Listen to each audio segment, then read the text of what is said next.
Thagachari, Athoy Mirpa, Reggie Sharma, District Sharma, Culture and Historical Conservation Colleges. Makata Patrona Kuchini to the Limbian Paipuna, social distancing, Adomo, the family, Singadu, Amaka, Helen Naxim, Vidamata, Mixing Jerry. Makata Patrona Kuchaki, Makata City, Athoy Bimitungan. Warwo thumina kita cha lojage na mingwina kacharba da karam kula reducing district agriculture officer in Walvis ko wa tenta ko warwo sanala thumina bida ta nising jai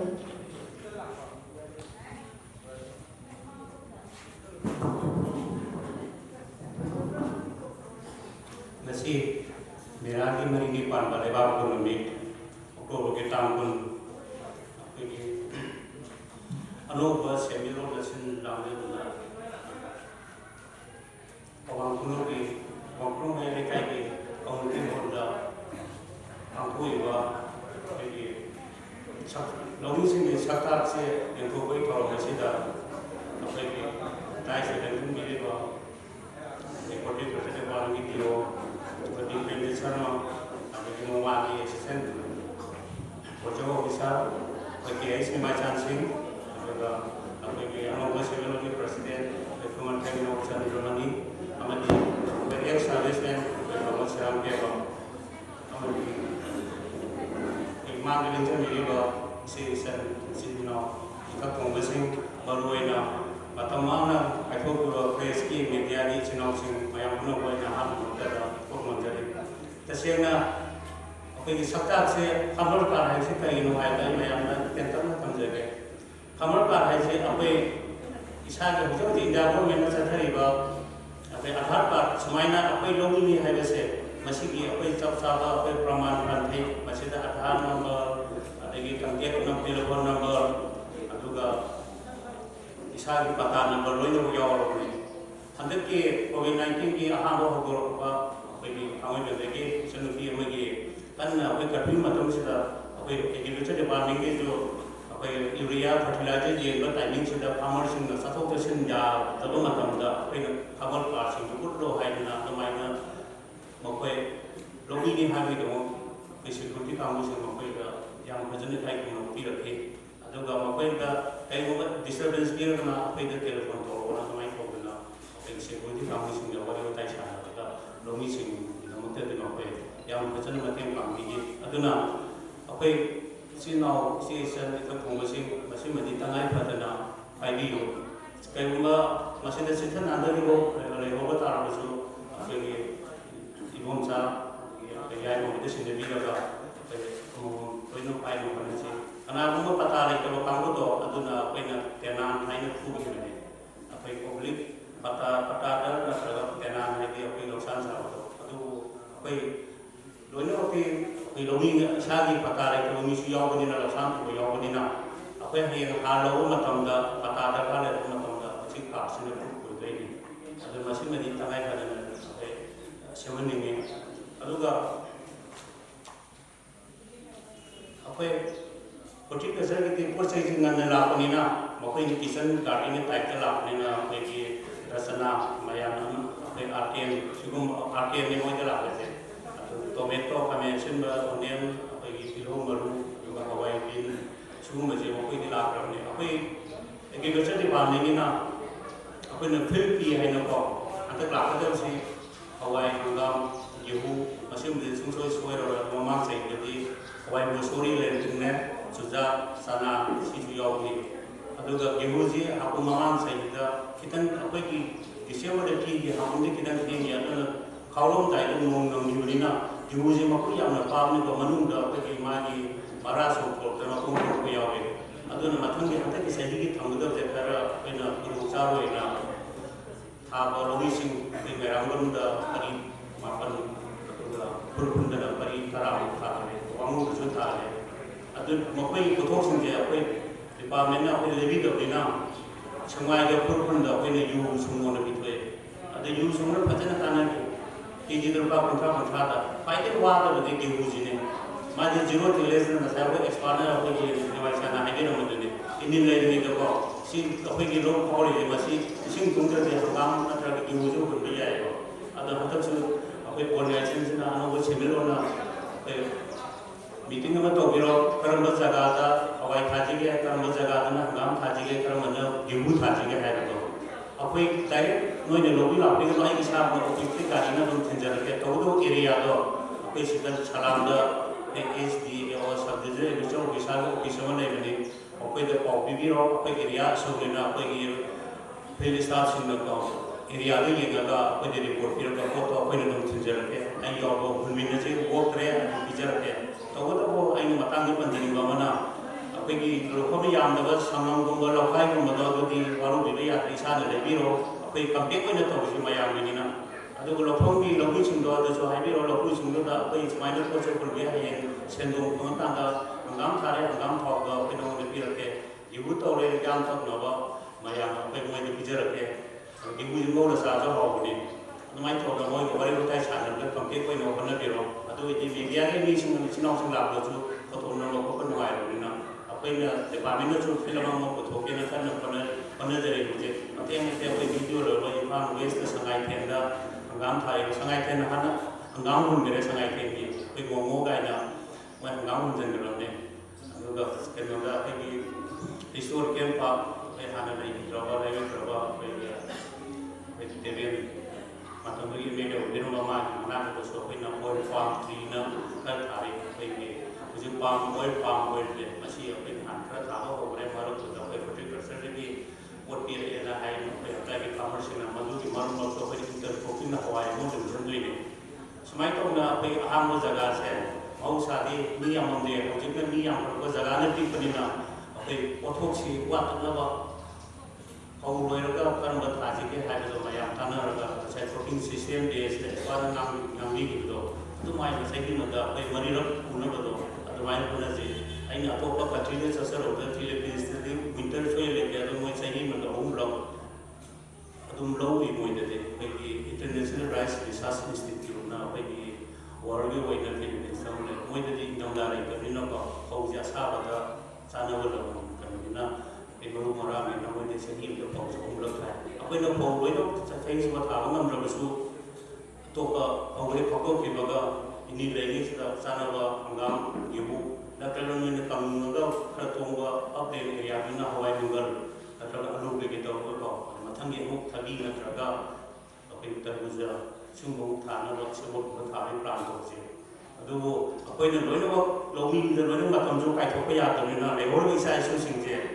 सिगिजु खनबीरगा अखोइ लौ हल मतम अगांसिंगदो कई homework कई तौगे खोलके हायना येंबियो लौमीसिंगदमदे अखोइना पांबीरे अदु अफबा अगांसिंगदमसु इदा गवर्नमेंट मनिपुर गवर्नमेंट अखोइगिजु थोंग लाउना हांगदु थामिबनि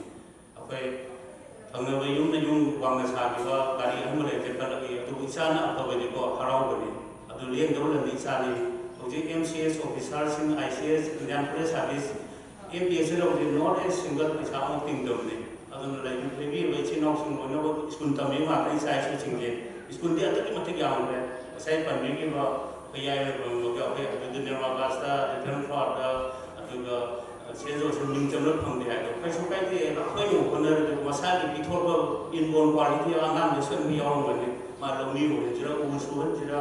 नत्रग इंजीनियरिंग होनजिरा राजनीति होनजिरा नत्रग अखोई मसा फब होना होनजिरा साइक्लिंग तो होनजिरा मणिपुर की स्पोर्ट्स ने पाई चानब अखोई पाई थमीरुब कहोने मैम लाइक गाइना हजिक ट्यूशन तौर मात्र तौजे स्पोर्ट्स की अगाम ममा मपाने थीबीरग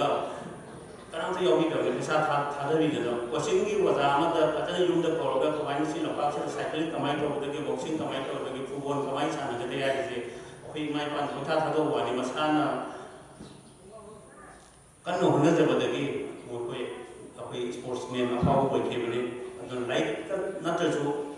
अखोई एनी अखोइना पामजब लाइनबद इलगको मकोक थोंगम ओइनबदो लेंबिरेबे इसिनाउसिंग अखोई लोबी इसिनाउसिंगना तुंगीदमक अफब मणिपुर अफब खनाय ओइनबो होनबियो अदगी नसायमना लाइफ डिपार्टमेंट मैम लेरिबा अखोई हॉर्टिकल्चर एग्रीगी अखोई सिद पुंजरे फिशरी की जुको मोइजु अखोई रिनोवेशन अखोई लंथा के लंगाय को यावंगनी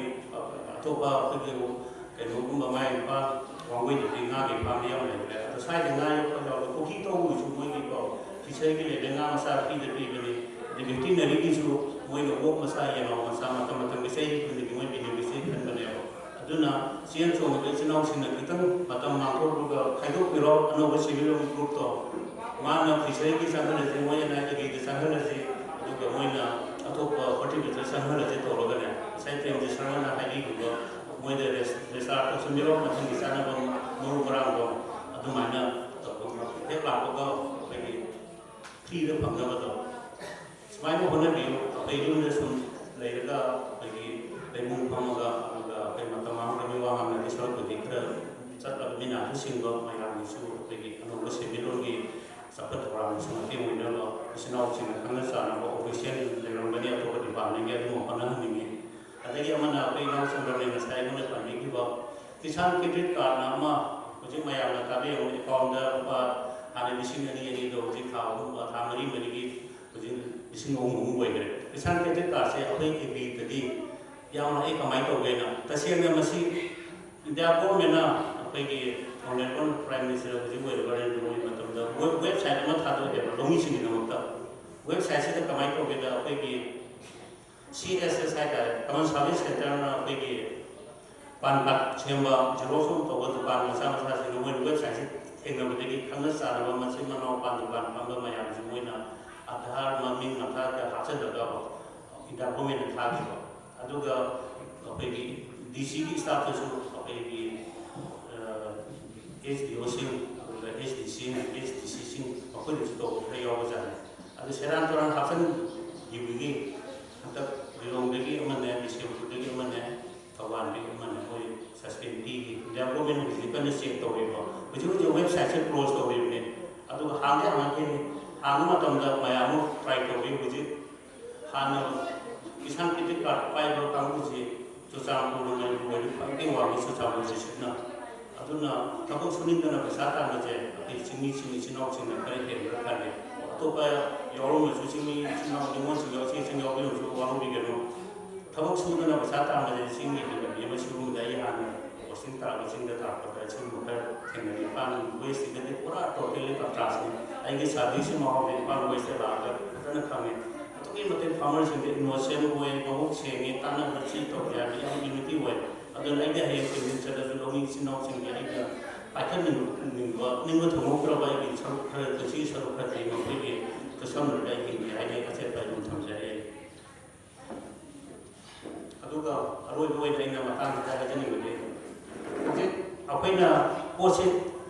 ꯅꯣꯀꯤꯡꯗ ꯂꯥꯛꯇꯧꯔꯕꯅꯦ ꯅꯕꯦꯝꯕꯔ ꯊꯥꯗ ꯑꯗꯨꯅ ꯉꯁꯥꯏ ꯑꯩꯅ ꯍꯥꯏꯖꯔꯤꯕꯗꯣ ꯀꯔꯝꯕ ꯃꯐꯝꯗ ꯁꯤꯒꯤ ꯑꯅꯧꯕ ꯁꯦꯟꯃꯤꯠꯂꯣꯟꯁꯤꯅ ꯀꯔꯤ ꯄꯣꯠ ꯊꯥꯁꯤꯒꯦ ꯍꯥꯏꯁꯦ ꯇꯥꯟꯅꯕꯤꯔꯣ ꯑꯗꯨꯒ ꯑꯦꯔꯤꯌꯥ ꯀꯌꯥꯃꯨꯛ ꯑꯣꯏꯒꯅꯤ ꯍꯥꯏꯕꯗꯣ ꯑꯩꯈꯣꯏꯅ ꯆꯥꯔꯠ ꯑꯃ ꯁꯦꯝꯒꯦ ꯏꯝꯐꯥꯜ ꯋꯦꯁꯇ ꯄꯤꯔꯛꯇꯣꯏꯁꯤꯗꯤ ꯑꯩꯈꯣꯏ ꯈꯔꯗꯗꯤ ꯑꯇꯣꯞꯄ ꯗꯤꯁꯇ꯭ꯔꯤꯛ ꯃꯌꯥꯝ ꯂꯣꯏꯅꯃꯛ ꯊꯧꯕꯥꯜ ꯕꯤꯁꯦꯝꯄꯨꯔ ꯏꯝꯐꯥꯜ ꯏꯁ ꯌꯥꯝ ꯊꯥꯔꯤꯁꯦ ꯑꯗꯨꯒ ꯋꯦꯁꯀꯤꯁꯨ ꯑꯦꯔꯤꯌꯥ ꯌꯥꯝꯕꯅꯤꯅ ꯑꯩꯈꯣꯏ ꯂꯝꯁꯥꯡꯒꯤꯗꯁꯨ ꯌꯥꯝ ꯆꯥꯎꯋꯤ ꯂꯧꯁꯦꯀꯣ ꯑꯗꯨꯅ ꯑꯁꯣꯝꯒꯤ ꯈꯣꯡꯂꯧꯒꯤꯁꯨ ꯍꯥꯏ ꯃꯌꯥꯝ ꯂꯝꯖꯤꯡꯒꯤꯁꯨ ꯍꯥꯏ ꯑꯇꯣꯞꯄ ꯁꯂꯥꯝꯒꯤꯁꯨ ꯃꯌꯥꯝꯒꯤꯁꯤ ꯈꯪꯅ ꯆꯥꯟꯅꯕ ꯃꯌꯥꯝꯁꯦ ꯍꯥꯟꯅ ꯊꯥꯈꯤꯕ ꯐꯨꯜꯒꯤ ꯃꯌꯥꯝꯒꯤ ꯑꯗꯒꯤ ꯃꯦꯔꯥꯡꯂꯣꯝꯒꯤ ꯃꯣꯏꯁꯨ ꯄꯤꯗ ꯌꯥꯗꯦ ꯑꯗꯨ ꯁꯣꯝꯒꯤꯁꯨꯀꯣ ꯏꯆꯤꯜ ꯏꯅꯥꯎꯁꯤꯡ ꯉꯁꯥꯏꯒꯤ ꯑꯩꯈꯣই ꯆꯦꯟꯕꯤ ꯆꯣꯡꯕꯤꯕ ꯑꯩꯈꯣꯏꯒꯤ ꯏꯃꯨꯡ ꯆꯥꯎꯈꯠ ꯃꯣꯏ ꯇꯧꯔꯒ ꯀꯔꯝꯕ ꯄꯣꯠ ꯀꯃꯥꯏꯅ ꯃꯐꯝꯗ ꯀꯩ ꯊꯥꯖꯒꯦ ꯍꯥꯏꯕꯁꯦ ꯆꯥꯔꯠ ꯑꯃ ꯁꯦꯝꯕꯤꯔꯒ ꯑꯩꯉꯣꯟꯗ ꯑꯩ ꯃꯣꯏ ꯃꯆꯥ ꯑꯃ ꯑꯩꯒꯤ ꯇꯥꯏꯗ ꯅꯣꯠ ꯇꯧꯖꯒꯦ ꯑꯩ ꯄꯤꯕ ꯉꯝꯃꯦ ꯍꯥꯏꯔꯒ ꯄꯤꯕ ꯉꯝꯃꯁꯨ ꯑꯩ ꯑꯗꯨꯃꯁꯨ ꯑꯩ ꯇꯧꯅꯤꯡꯗꯦ ꯃꯌꯥꯝ ꯇꯥꯟꯅꯔꯒ ꯄꯤꯔꯤꯕ ꯄꯣꯠ ꯆꯩꯁꯤ ꯂꯧꯃꯤꯁꯤꯡꯒꯤꯅꯤ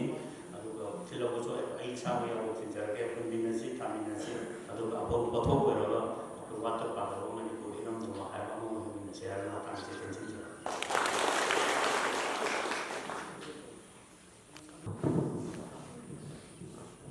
ꯊꯥꯒꯠꯆꯔꯤ ꯁꯔ ꯀꯥꯟꯅꯔꯕ ꯂꯧꯃꯤꯁꯤꯡꯒꯤ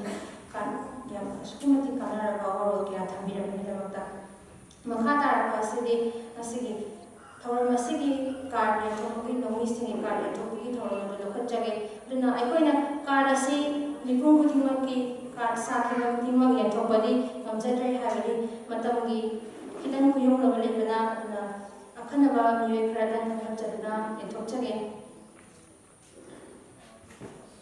ꯂꯧꯃꯤꯁꯤꯡꯒꯤ ꯀꯥꯔꯗ ꯌꯦꯟꯊꯣꯛꯅꯕꯒꯤꯗꯃꯛꯇ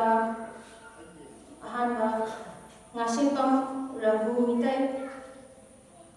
ꯔꯦꯝꯕꯝ ꯑꯃꯁꯨꯡ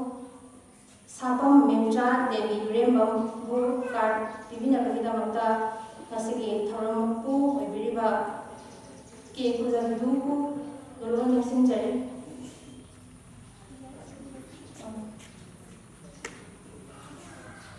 Nasipam Rabu Mitai itu kira-kira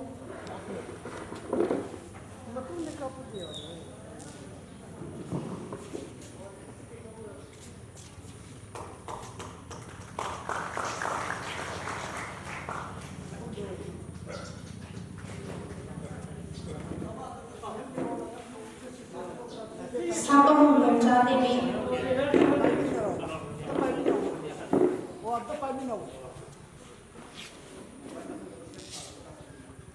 Sabam Memcha Devi ki matunda sim sabigdaba Kashipur Devi Maya Namam Chawu Devi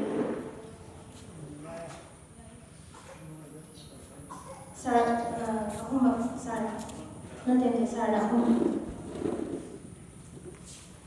Sabam Memcha Devi Nisimirakan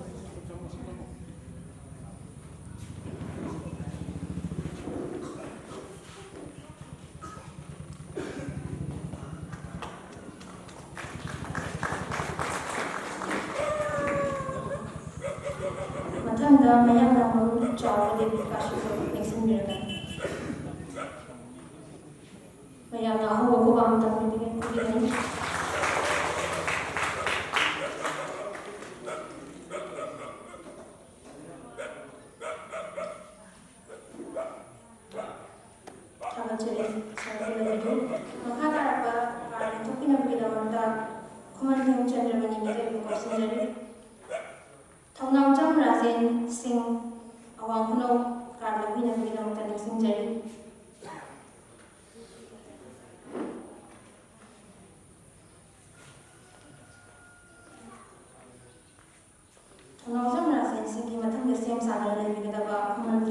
Babu Singh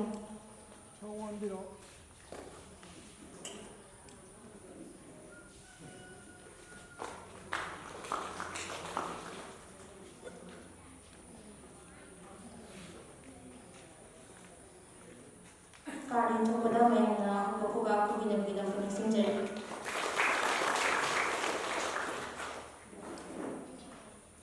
Kali jadi sar maka tarap pasidi di Premji Sharmana kali itu pigani kausin jage kaidian imoja mitai kairamo kaidian imoja mitai di matangga sem sadar yang dikatakan namanya pam maipa mitai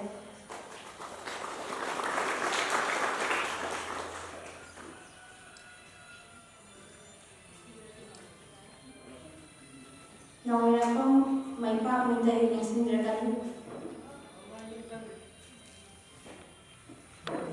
maka ada Lain jam Memtomi Devi Khajiri yang sendirian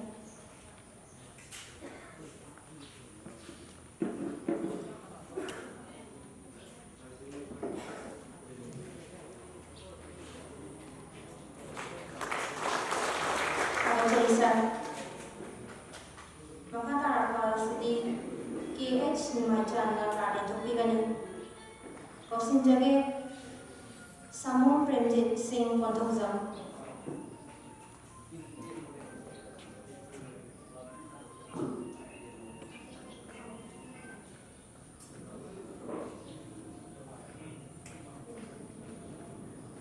Api Gani Kausin Jage K. Noren Singh Madhuzam K. Noren Singh di Matangda Sem Sadar Lagani Hongchang Kumar Singh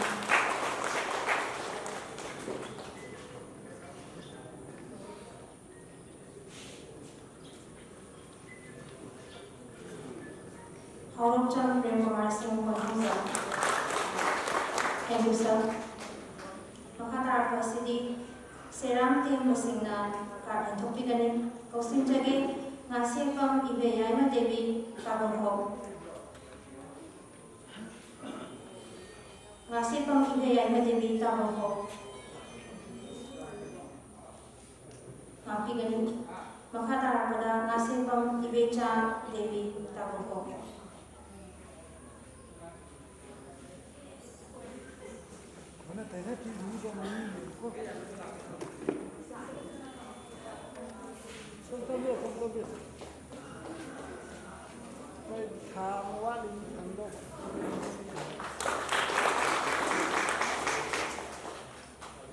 Thank you, sir. Thank you, sir. Next one, sir. Lokutiga dan also termasih mengupara